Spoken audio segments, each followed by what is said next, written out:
Starting with the women's singles, defending champion Raducanu has been knocked out of the competition at the very first hurdle. And for the young British teenager, it is a devastating loss, it must be said. Lost to Alice Cornet, the French veteran French woman, in straight sets 6-3, 6-3 that ended as Raducanu definitely has lost a ranking points, having amassed 2,000 points over the course of the tournament last year. So you should expect that the 19-year-old will plummet down the rankings and would probably be out of the top 90 by the end of this tournament. Definitely, a challenging year for her since she won last year, having to battle with injuries, change of coaches, inconsistent results, among others. I'm sure she would learn from it. It's her first year when it comes to transitioning into the professional tour. And it's been definitely, an amazing experience, to put it that way, for her. She's still young, so she would have more time to, get through. But for Alice Cornet, it's not a surprise she won, considering how, she's also a formidable force in tennis, especially for, mid-ranked players. She was the one who stopped, Iga Swiatek's 37-match winning run at Wimbledon earlier this year. So definitely the French woman is known to pull the stops when it comes to upsets, and she just did that once again. But this is not new for her as well, as she has reached the Aussie Open quarterfinals, talking about Alice Cornet reaching the quarterfinals of the Australian Open earlier this year. So the veteran is definitely into the second round. I'll be looking to even surpass a run at the Australian Open earlier this year. It wasn't only Radukanu who was also knocked out when it comes to the women's categories. Lots of top seeds were stunned just at the wee hours of today. You also had Naomi Osaka being dumped out of the tournament. And for Naomi Osaka, the two-time US Open champion in 2018 and 2020, the loss was definitely a shocking one, it must be said, coming as well as a difficult 2 years for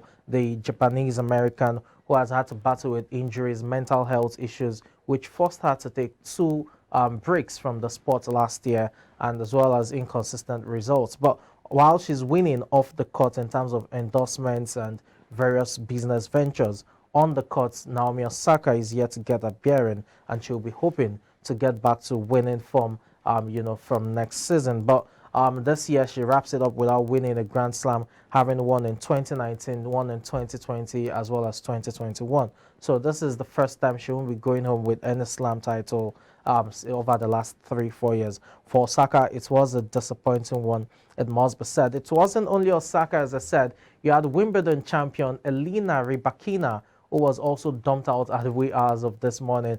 Lots of upsets in the women's singles draw, it must be said. Rybakina right there losing in straight sets to Clara Burel, 6-4, 6-4 that ended.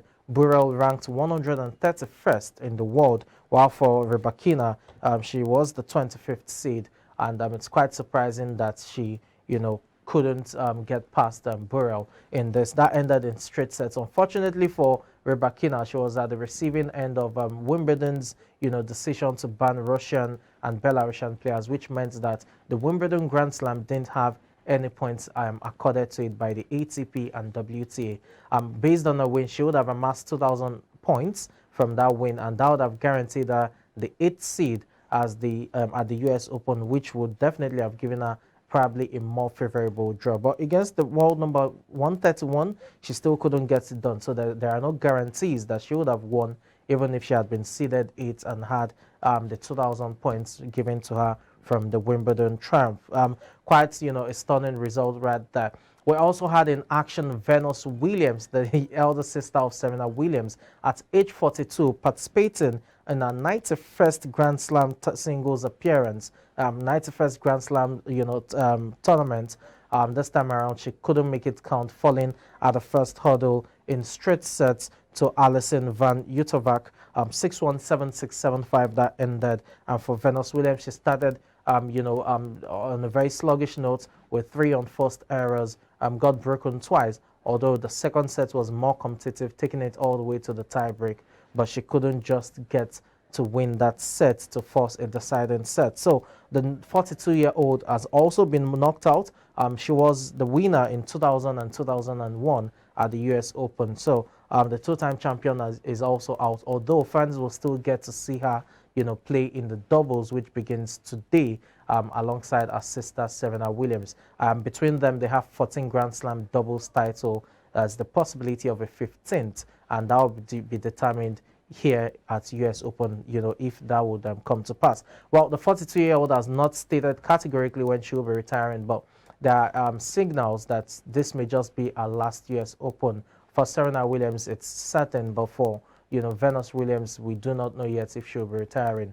As I said earlier, lots of seeds stumbled, during the course of the second day for the US Open, talking about the singles draw. Well, one player that did not stumble, that has progressed into the second round, is world number one Iga Swiatek, the Polish tennis player, right there, rolling into the second round, defeating her Italian counterpart Paolini in straight sets, 6-3, 6-love. That ended as Swiatek once again reinforced her status as the favorite to win this year's US Open. Remember, she won the French Open title and had that amazing run of 37 match winning streak, as well as 6 successive titles. So the top tennis player will be looking to add a second Grand Slam title to a very dominant season that she has had. She complained about the balls, but right there, against Paolini, she didn't have issues with the balls. Remember, the US Open is the only Grand Slam that makes use of different balls for both the men and the women.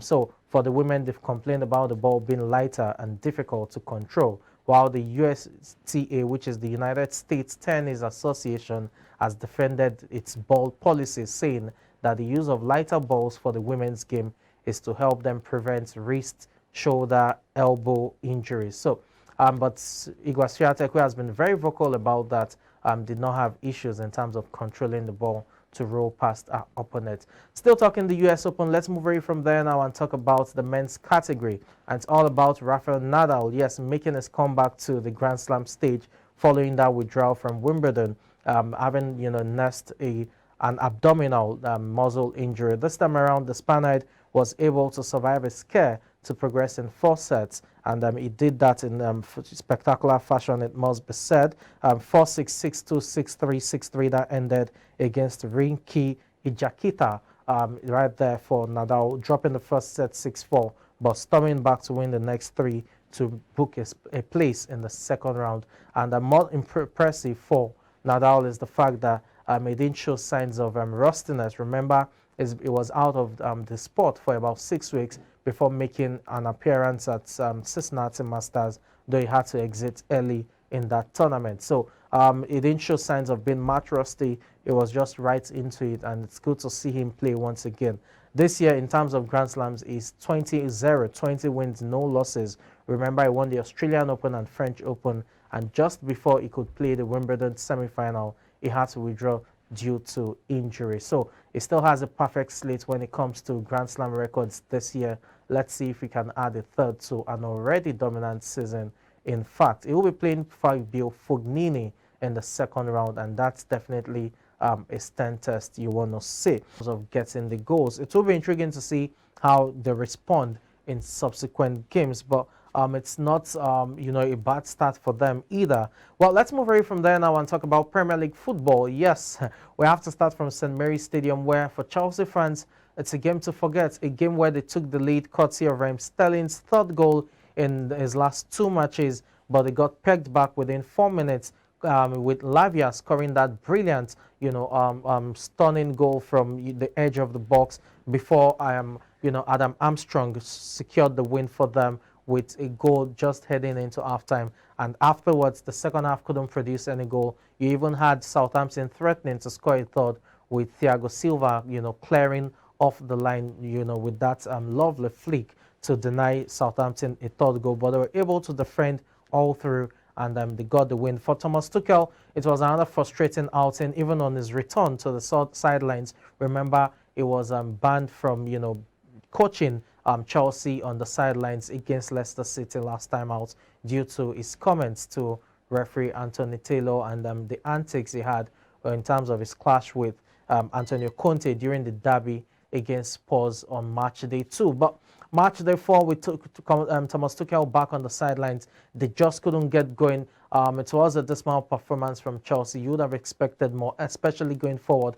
And once again, it raises the question, do they really need a clear-cut striker in terms of, a proper nine, as we say oftentimes in football? Yes, you have lots of talents from the flanks, Raheem Sterling. There's Mason Mount, who can play behind the striker. You also have, Kai Havertz, who has filled in as a false nine over time. But a proper striker in that mode. Werner, is back at Leipzig, and you also have Lukaku out on loan to Inter Milan. The question remains, if they had a striker, would they have gotten the victory? Well, that's a question we can't answer, but Thomas Tuchel, after the match, said his team are too easy to beat, and that tells you that there's still so much to do to get Chelsea ticking. It will be interesting to see how that pans out, but it was a well-deserved victory for Southampton. For Chelsea, it will be worrisome because it's their second successive away loss, and more importantly, for both matches they lost, the performance was dismal. This was an improvement from what we saw against Leeds United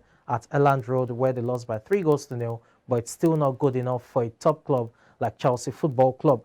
Well, let's move away from there now and talk about Fulham. Yes, the championship winners, from last season, look like they're right in business to stay. And for all of the questions, if Alexander Mitrovic can replicate, his goal-scoring feat right there at the championship, at the top level, talking about the Premier League, is answering those questions that have been asked of him at this point in time. 5 goals into the season and 4 games, and you have to give the man his flowers at this point in time. Fulham running out 2-1 winners over Brighton Hove Albion. It should have been a difficult tie, but they made light of Brighton, in terms of getting the victory, and they're now 6th on the table. Again, it's early days, but you can't dispute the fact that some of these wins and points being picked by teams like Fulham would definitely amount to something in terms of survival or pushing for European football, as it were. But for Fulham, I think the task will be to retain Premier League status for next season. And right about now,